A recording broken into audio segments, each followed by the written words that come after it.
नमस्कार दोस्तों, इस वीडियो में आपका हार्दिक स्वागत है। मैं हूं पत्रकार योगेंद्र योगी। दोस्तों, सामाजिक कार्यकर्ता और पर्यावरणविद सोनम वांगचुक केंद्र की नरेंद्र मोदी सरकार की गले की हड्डी बन गए हैं। मोदी सरकार ने कभी सपने में भी नहीं सोचा होगा कि यह मुसीबत गले पड़ जाएगी। देश में बड़ी से बड़ी समस्याओं को चुटकी में सुलझाने का दावा करने वाली मोदी सरकार के समझ में ही नहीं आ रहा है कि वांगचुक से आखिर निपटा कैसे जाए। इससे हर दिन सरकार की भारी बदनामी हो रही है। वांगचुक भी पक्के गांधीवादी भक्त निकले, अनशन खत्म करने का नाम ही नहीं ले रहे हैं।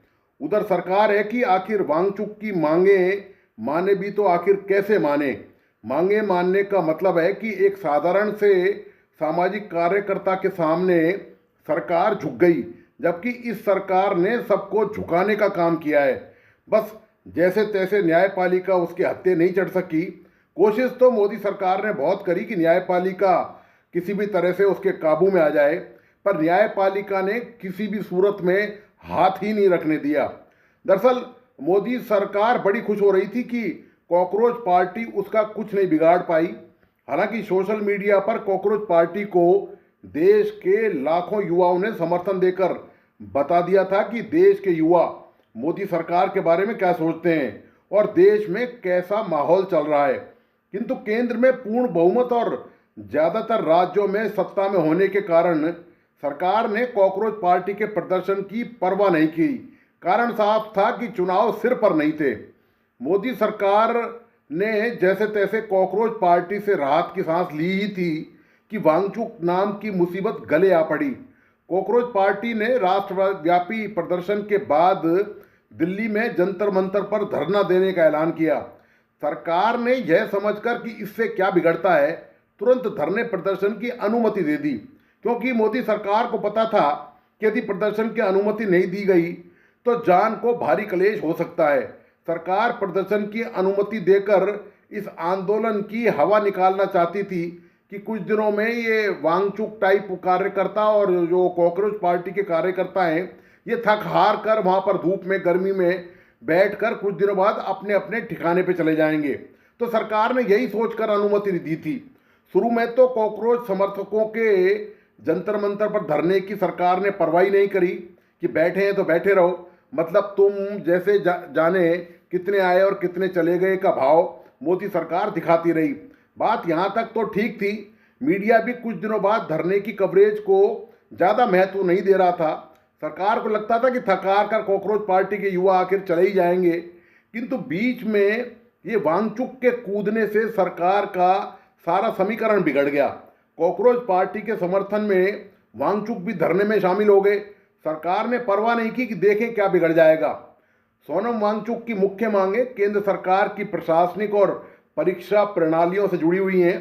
हाल ही में हुई नीट यूजी जैसी प्रतियोगिता परीक्षाओं में हुई धांधलियों और पेपर लीक की नैतिक जिम्मेदारी लेते हुए केंद्रीय शिक्षा मंत्री धर्मेंद्र प्रधान के इस्तीफे की मांग, देश के युवाओं और छात्रों के भविष्य को सुरक्षित रखने के लिए परीक्षा प्रणाली में पारदर्शी और सख्त सुधार किए जाने की मांग, लद्दाख को भारतीय संविधान की 6ठी अनुसूची में शामिल करने और इसे पूर्ण राज्य का दर्जा देने की मांग, ताकि वहाँ की पर्यावरण और संस्कृति को बचाया जा सके।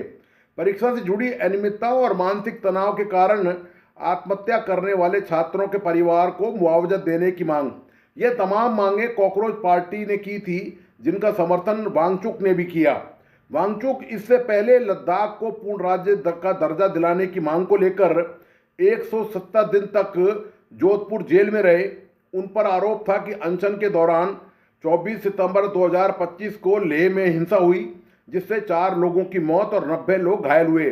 सरकार ने हिंसा भड़काने का आरोप वांगचुक पर लगाया। इसके 2 दिन बाद 26 सितंबर को उन्हें राष्ट्रीय सुरक्षा अधिनियम यानी कि एनएसए के तहत हिरासत में लेकर जोधपुर जेल भेज दिया गया।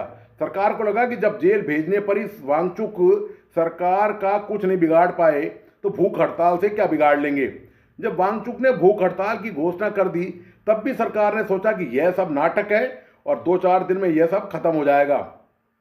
जैसे जैसे वांगचुक के भूख हड़ताल के दिन बढ़ते गए, वैसे वैसे सरकार में हलचल मचना शुरू हो गई। अब जब वांगचुक को भूख हड़ताल करते हुए 19 दिन हो गए और उनका वजन करीब 9 किलो कम हो गया। तब सरकार को लग रहा है कि कहीं ऐसा ना हो कि कुछ गड़बड़ हो जाए। दिल्ली हाई कोर्ट ने केंद्र और दिल्ली सरकार को उनकी रोजाना मेडिकल जांच कराने और जरूरत पड़ने पर तुरंत इलाज कराने के निर्देश दिए हैं। याचिका में जबरन खाना देने के निर्देश देने की मांग भी की गई थी। केंद्र की ओर से सॉलिसिटर जनरल तुषार मेहता ने कोर्ट को बताया कि सरकारी डॉक्टर वांगचुक के स्वास्थ्य पर नजर रखे हुए हैं। उन्होंने भरोसा दिलाया कि जरूरत पड़ने पर उचित इलाज उपलब्ध कराया जाएगा।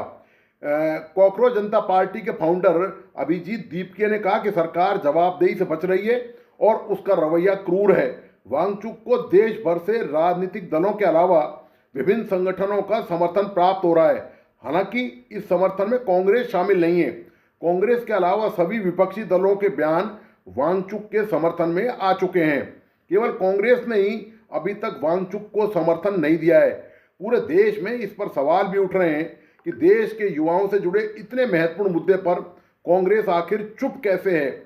दरअसल कांग्रेस भी पेपर लीक को मुद्दा बनाए हुए है। कोटा में राहुल गांधी ने युवाओं से संवाद किया था।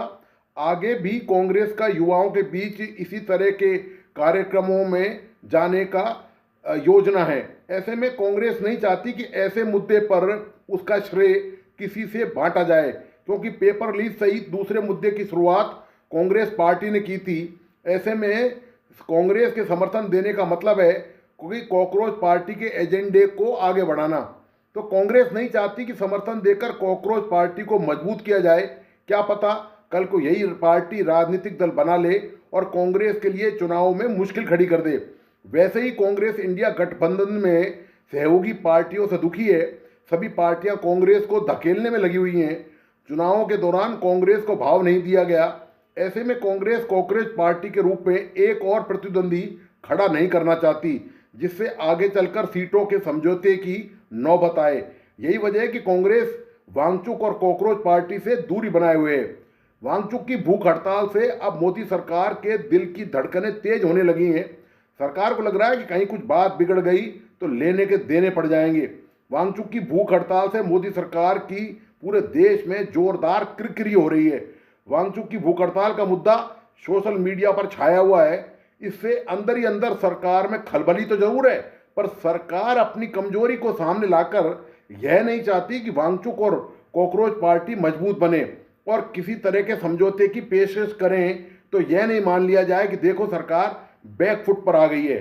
मोदी सरकार की दिक्कत यह भी है कि सोनम वांगचुक के खिलाफ ना तो कांग्रेस और विपक्षी दलों की तरह भ्रष्टाचार के आरोप लगाए जा सकते हैं, ना ही कोई ईडी या सीबीआई जैसी कार्रवाई की जा सकती है, और ना ही कोई भाई भतीजावाद का आरोप वांगचुक पर लगाया जा सकता है।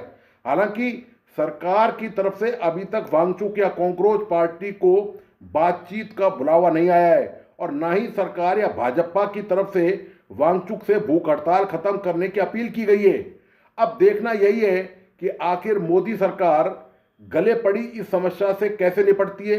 यह मोदी सरकार की अग्नि परीक्षा से कम नहीं है।